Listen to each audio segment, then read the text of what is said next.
дилноза умронова яке аз аъзои фаъоли китобхонаи марказии ноҳияи вахш аст. ӯ ҳамарӯза бо ҳамсолони худ ба ин даргоҳи илму маърифат омада ба мутолиаи асарҳои пурмазмун машғул мегардад. соли ҷорӣ мағлуб гаштанаш дар озмуни ҷумҳуриявии фуруғи субҳи донои китоб аст дилнозаро водор намуд то ин таътили тобистонаи худро ба мутолиаи китоб бахшад. аз ин ҷост ки ҳар вақт фурсат ёфт ба китобхона мешитобад. ман соли якум аст дар озмуни ҷумҳуриявии фуруғи субҳи донои китоб аст иштирок намуда истодам. ман дар даври мактабӣ иштирок карда ҷои якумро сазовор гаштам ва дар даври ноҳиявӣ ҳам иштирок намудам ва ба даври вилоятӣ рохат наёфтам ва ман аз ин рӯ ҳафтода нестам ва бисёртар кӯшиш мекунам ки солҳои дигар дар даври ноҳиявӣ вилоятӣ ва ҳамин хел то сатҳи ҷумҳурӣ рохат ёфтам.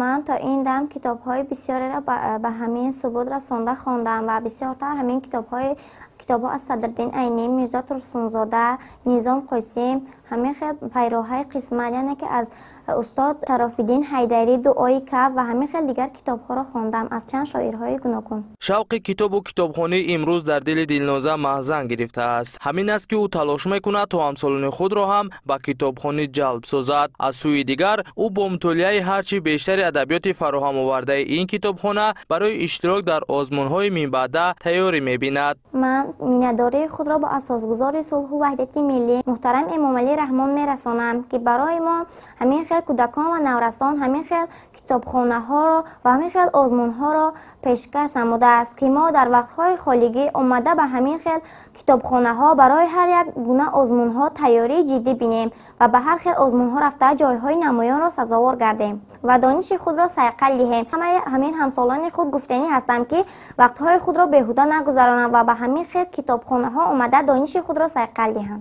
ҳозир ки фасли тобистон ҳаст тамоми хонандагон ба таътили тобистона баромаданд, локин ба ин нигоҳ накарда хонандагоне ки имрӯз ба озмунҳо иштироку фаъолият мекунанд омада дар китобхонаи марказӣ аз он китобҳое ки ба онҳо лозим аст кормандони китобхона ба онҳо пешниҳод месозанд ва онҳо дар ин ҷо нишаста ба тайёрӣ ба озмуни фуруғи субҳи доноӣ, илмфуруғи маърифат, асарҳои пешвои миллат тайёрии худро мебинанд. аз қишри ҷомеа низ беҳад мо хонандагони зиёд дорем омада дар ин ҷо нишаста аз китобҳои лозимаи худ гирифта истифода мебаранд ва мехонанд.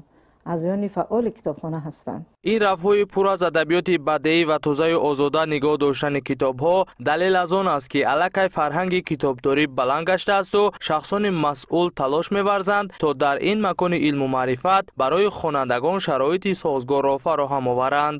маҳз беҳтар гаштани шарту шароити китобхонаҳо ва фароҳам овардани адабиёти лозима имрӯз насли калонсоро ҳам дар баробари наврасону ҷавонон ба мутолиа ва китобхонаҳо ҷалб намудааст.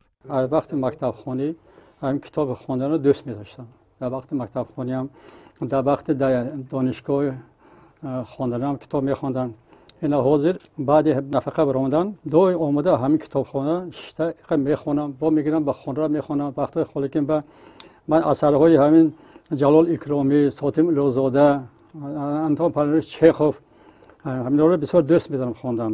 фарзандон мезанам, навасаҳо мегӯям ки ҳамин китобҳои хондан дар кор китобҳои хуб ин таърихҳои пештара ина 12 дарвозаи Бухоро. дар воқеъ таи солҳои соҳибистиқлолии мамлакат тамоми китобхонаҳо пайи ҳам аз навсозӣ гаштаю китобдорон ба шароити беҳтари корӣ таъмин шуда истодаанд. феълан ҳатто дар дурдасттарин деҳкадаҳо китобхонаҳои деҳотӣ ташкил гаштаю ба мардум хизмат мерасонанд.